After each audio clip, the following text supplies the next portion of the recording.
નમસ્કાર મિત્રો, option trader Gujarati new learning વિડીયોમાં આપ સૌ મિત્રોનું હાર્દિક સ્વાગત છે. તો કેવું રહ્યું મિત્રો આજનું ટ્રેડિંગ સેશન? પ્રોફિટ કર્યો છે કે લોસ? કોમેન્ટ કરીને જણાવજો. આજે ખરેખર જોઈએ ને તો એક ધીરજની પરીક્ષા હતી કે તમે કેટલી ધીરજ રાખી શકો. સૌથી પહેલાં કોલનું જે પ્રીમિયમ છે, હવે કોલના પ્રીમિયમની અંદર એક બોટમ હતું Q77, બરાબર, અને 77ની ઉપર બેઝ નહોતો પણ બોટમ હતું, સિંગલ કેન્ડલ હતી. 77ની ઉપર એક એટેમ્પ બની શકે, પણ એ આવી કેન્ડલની અંદર તો નહીં, કેમ કે જે કેન્ડલ બની છે એ ઇનડિસિઝન કેન્ડલ કહેવાય, આને ડોઝી ટાઈપ, બરાબર. અને જ્યારે એને ગઈકાલના ક્લોઝિંગને બ્રેક કર્યું ત્યારે નથી 15 મિનિટ થઈ, સેકન્ડ કેન્ડલમાં જ બ્રેક થઈ ગયો અને લગભગ 4 કેન્ડલની અંદર એને 132ના લેવલને હિટ કરી દીધું.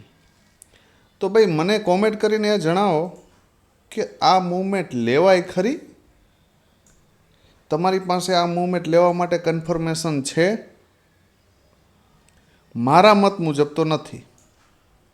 શું કામ નથી? કેમ કે આપણે ફર્સ્ટ 15 મિનિટ આપણે વોચ કરવાની છે. શું કરવાની છે? પહેલી 15 મિનિટની કેન્ડલ ક્યાં ક્લોઝ થાય છે, શું કરે છે, માર્કેટની સાયકોલોજી શું છે, એના માટે આપણે ફર્સ્ટ 15 મિનિટની કેન્ડલને વોચ કરીએ છીએ. અને પહેલી જ 15 મિનિટની કેન્ડલ વોચ થાય તો આ કેન્ડલ અહીંયા ક્લોઝ આપે છે, તો ટોપ ઉપર આને બાય કરાય? ન કરાય. મેં આ ટ્રેડ બાય નથી કર્યો. શું કામ? કેમ કે ટોપ ઉપર ક્યારે કોઈ પ્રીમિયમ બાય કરાય નહીં. મારી નજર અહીંયા હતી કે અહીંયા આવશે તો હું એક એટેમ્પ મારીશ, બરાબર, અને માર્યો પણ છે, બરાબર. પણ ડેટાને ધ્યાનમાં રાખીને 10-15 પોઈન્ટ લઈ અને આ ટ્રેડ એક્ઝિટ કર્યો, કેમ કે one sided down side weightage થઈ ગયું હતું એટલે, બરાબર. પણ લેવલની મહત્ત્વ એ છે કે એક્ઝેક્ટ લેવલ ઉપર જ્યારે માર્કેટ આવ્યું અને અહીંયાથી તમે એટેમ્પ મારો ને તો એક 10-15 પોઈન્ટ 20 પોઈન્ટ આપી જાય વન વેમાં, પણ જો તમે લઈ શકો તો, બરાબર. બાકી કોલમાં ક્યાંય ઓપોર્ચ્યુનિટી નહોતી. 87ની નીચે અને 77ની નીચે તો આ પ્રીમિયમમાં કશું હતું નહીં. તો આની નીચે ગયા પછી તો આ પ્રીમિયમને આપણે ભૂલી જવાનું હતું, બરાબર. તો આ તો થઈ કોલની વાત. હવે ભાઈ પુટની અંદર જ્યારે માર્કેટ અપસાઇડ જતું હતું ને ત્યારે આપણે ગઈકાલના વિડીયોની અંદર ચર્ચા થઈ હતી કે જો પુટનું પ્રીમિયમ જે છે, પુટનું પ્રીમિયમ એ જો 54ની આજુબાજુ મળે અથવા તો 83ની આજુબાજુ સપોર્ટ લે તો એટેમ્પ એમાં મારી શકાય, બરાબર. બીજી કન્ડિશન એ આપી હતી કે જો માર્કેટ અહીંયાથી સપોર્ટ લેતું દેખાય આ એરિયામાંથી. હવે બીજી વસ્તુ, તમને એવું લાગતું હશે કે માર્કેટ 54નું લેવલ છે અને 60થી જતું રહ્યું છે, તો એવું નથી ભાઈ. આ 64 છે ને ત્યાં પણ એક સપોર્ટ એરિયા હતો જ, પણ 54ની નિયર બાય હતું ને એટલે આપણે આ સપોર્ટ એરિયાને કાઢી નાખ્યો, બરાબર. પણ માર્કેટ એટલું ઉપરથી આવ્યું છે ને, કેમ કે માર્કેટ ગેપ ડાઉન ઓપન થયું હતું, બરાબર. તો માર્કેટ ઉપરથી નીચે આવ્યું છે તો એ અહીંયા બોટમ સુધી આવ્યું નહીં, લગભગ 6 પોઈન્ટ બાકી રહી ગયા ડાઉન આવવામાં. પણ આ લેવલ નિયર બાયથી જ ગયું છે આ પ્રીમિયમ, બરાબર. તો અહીંયાથી એક એટેમ્પ બનતો હતો અને મેં ક્લીન ભાષામાં કીધું હતું કે ભાઈ 83ની ઉપર નીકળે તો 125 સુધીના ટાર્ગેટ મળી શકે, અથવા તો આ હાઈ સુધીના ટાર્ગેટ મળી શકે. તો માર્કેટે હાઈ સુધીના ટાર્ગેટ આપ્યા છે, બરાબર. સેમ કન્ડિશન છે સેન્સેક્સની અંદર. પણ આ જે ધીરજ છે ને ભાઈ, જ્યારે કોઈ માર્કેટ હેવી ગેપ અપ કે ગેપ ડાઉન ઓપન થઈ જાય અથવા તો પહેલી 15 મિનિટની કેન્ડલ નિફ્ટીની 100 પોઈન્ટ પ્લસની થઈ જાય ને, તો ફર્સ્ટ ટ્રેડ બનશે ખરો, ફર્સ્ટ ટ્રેડ બનશે. શેમાં? ધારો કે અપસાઇડની ગ્રીન કેન્ડલ બની ગઈ સ્ટ્રોંગ, તો સેકન્ડ જે પહેલો ટ્રેડ બનશે એ પુટમાં જ બનશે, બરાબર. પણ એ કેવી કન્ડિશનમાં કે એ પુટ કોલનું પ્રીમિયમ અહીં ઉપર રેન્જ બનાવે અને પછી બ્રેકડાઉન કરે ને તો એ આ બોટમ સુધી આવશે, પણ એ 10 ને 15 પછી બનશે. યાદ રાખજો આ ટાઈમ, જ્યારે કોઈ 100 પોઈન્ટ પ્લસની કેન્ડલ બને ત્યારે, બરાબર. તો હંમેશા રિવર્સલ પ્લાન કરો, પણ એ પણ એને રિવર્સલ માટે પણ 1 કલાકનો ટાઈમ જોશે, કેમ કે એટલી જલ્દી સેલર એક્ટિવ થશે નહીં. હવે સેન્સેક્સ ઉપર એક નજર નાખી લઈએ. સેન્સેક્સમાં પણ સેમ કન્ડિશન, એક સ્ટ્રોંગ કેન્ડલ બ્રેક થઈ અને વન વે જતું રહ્યું. તો આના માટે આપણે કોઈ ઇન્ટરેસ્ટેડ છે નહીં, બરાબર. અહીંયા એક એટેમ્પ બનતો હતો નાનો એવો, પણ જે મિત્રો ડેટાનું નોલેજ નહીં હોય તે અહીંયા ફસાણા હશે, બરાબર. આ ક્લીન વસ્તુ છે, પણ અહીંયાથી ફસાશો તો તમારા સ્ટોપ લોસ મારા મત મુજબ એક લોટમાં 600થી 700થી વધારે આવશે નહીં. શું કામ? તો કે બોટમ ઉપર છે, બરાબર. એની સામે પુટનું પ્રીમિયમ જોઈ લઈએ કે ભાઈ પુટના પ્રીમિયમની અંદર શું જોવા મળ્યું છે. તો પુટનું પ્રીમિયમ પણ જેમ નિફ્ટીની અંદર 64નું લેવલ હતું એ જ રીતે સેન્સેક્સમાં 299નું લેવલ હતું, બરાબર. એ 30-40 પોઈન્ટનો ડિફરન્સ હતો, એને કારણે આ લેવલ આપણે હટાવ્યું હતું, બરાબર. તો એ જ લેવલના આજુબાજુથી માર્કેટ ગયું છે અને એક્ઝેક્ટ 502નો ટાર્ગેટ આપ્યો છે. આ વાત થઈ આજના માર્કેટની. હંમેશા ધીરજ રાખો, ધૈર્ય સાથે કામ કરશો ને, ડિસિપ્લિન સાથે, તો ઓવર ટ્રેડિંગથી બચી શકશો. ઓવર ટ્રેડિંગ કરશો તો પછી કોઈ બચાવી શકશે નહીં, આ યાદ રાખજો. આવતીકાલે શું થઈ શકે? નિફ્ટીની એક્સપાયરી છે ભાઈ.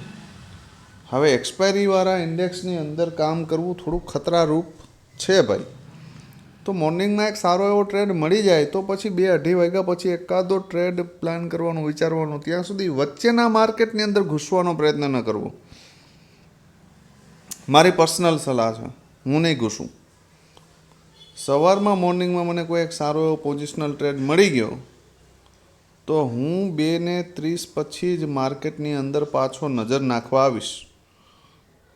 શું કામ?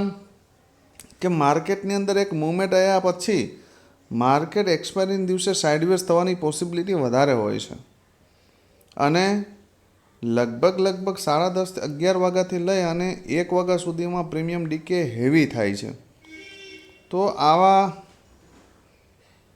ટાઈમની અંદર બને ત્યાં સુધી પ્રોફિટ કરેલો હોય તો એને સાચવીને રાખવો, બરાબર. હવે માર્કેટ માટે અપસાઇડ માટે એક સરસ મજાનું લેવલ છે 24,831, બરાબર. અને ડાઉન સાઇડ માટેનું લેવલ છે 24,750. હવે આ 80 પોઈન્ટની રેન્જ છે. હવે જ્યાં સુધી આ 80 પોઈન્ટની રેન્જ બ્રેક ન થાય ને ભાઈ, ત્યાં સુધી માર્કેટની અંદર બને ત્યાં સુધી કોઈ ચારો કરવો નહીં, બરાબર. આ યાદ રાખજો. હવે 750થી નીચે આવશે ને તો એ નીચે 90 પોઈન્ટ છે, અને 831થી ઉપર જશે તો 130 પોઈન્ટ છે. મતલબ 100 પોઈન્ટ તો છે જ. આ હાઈ પકડીને હાલો ને તો પણ 100 પોઈન્ટ તો છે. રેન્જની બહાર નીકળે પછી જ એટેમ્પ મારવો.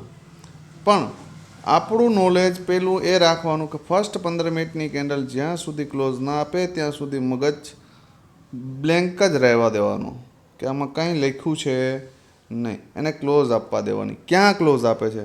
ક્લોઝિંગની ઉપર કે નીચે? ઉપર આપી છે તો એ કેન્ડલ કેટલી સ્ટ્રોંગ છે, અને ડાઉન આપી છે તો ડાઉનમાં પણ કેટલી સ્ટ્રોંગ છે. આ મહત્ત્વનો ટોપિક છે, બરાબર. ત્યારબાદ જ ડિસિઝન લેવાનું, નહીતર નહીં.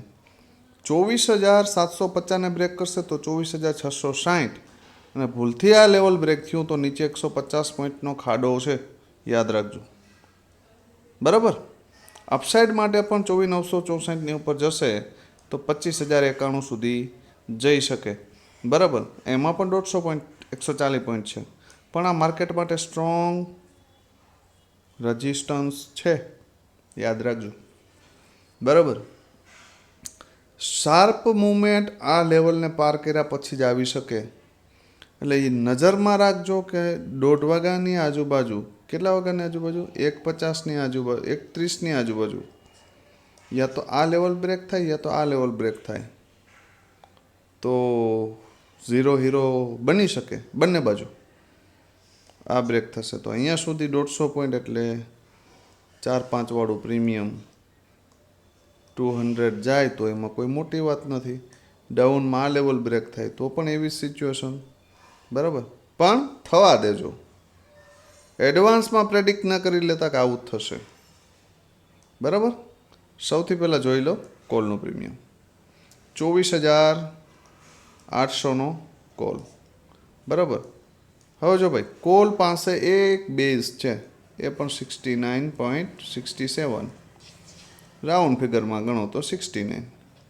બરાબર, જો આની નીચે માર્કેટ ઓપન થઈ જાય અથવા તો ખુલીને ક્લોઝ કરે તો આપણે આ પ્રીમિયમને ભૂલી જઈશું, જ્યાં સુધી આની ઉપર ન નીકળે અથવા તો પાછી રેન્જ બનાવી અને બેઝ ક્રિએટ ન કરે ત્યાં સુધી.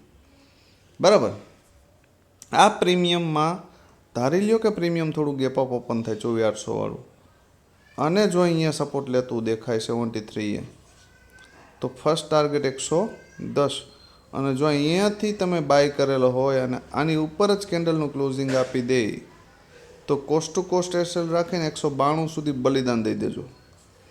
ટાર્ગેટ પૂરો લેજો, અધૂરો નહીં. બરાબર,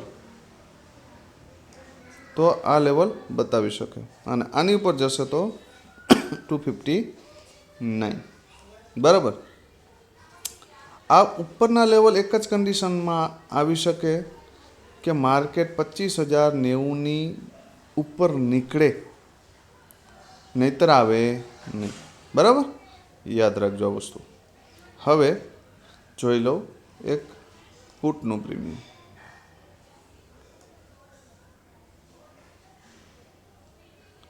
પુટના પ્રીમિયમની અંદર જો ગઈકાલ જેવી સિચ્યુએશન આજે પણ છે, આજે મેં માર્યું છે એટલા માટે જ માર્યું છે.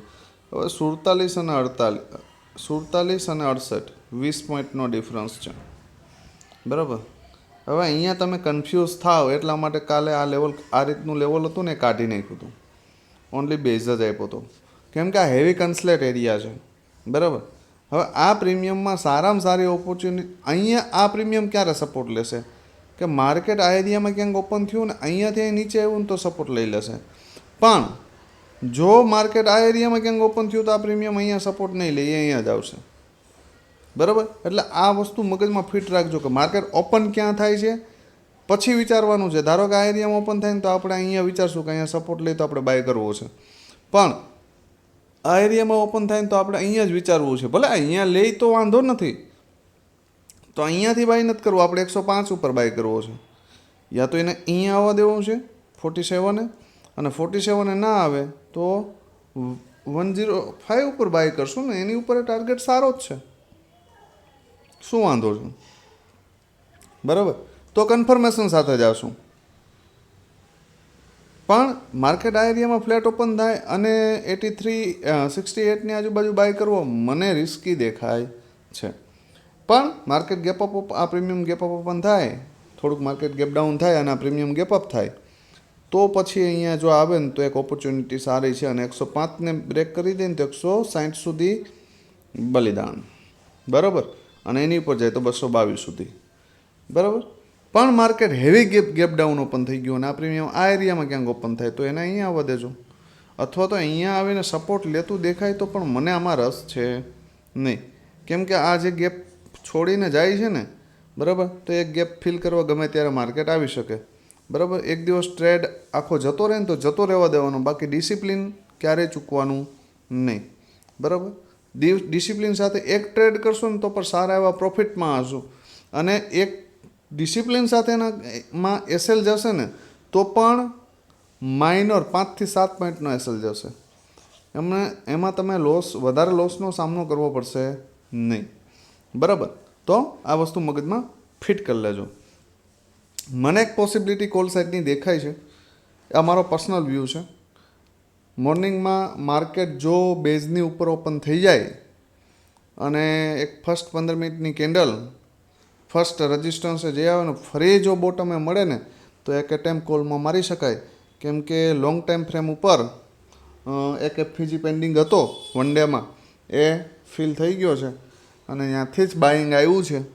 તો પોસિબલ છે કે ફરી પાછું માર્કેટ અપ ટ્રેડ પકડી શકે. પણ હવે ગ્લોબલ ન્યૂઝ થોડાક નેગેટિવ છે તો આપણે ન્યુટ્રલ રહીને કામ કરશું.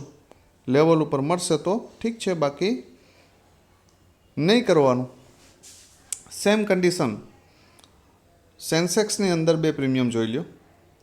સેન્સેક્સમાં થોડા પ્રીમિયમ પણ કુલ છે અને કાલે સેન્સેક્સમાં મારી પણ ઈચ્છા છે. રીઝન એ છે કે ભાઈ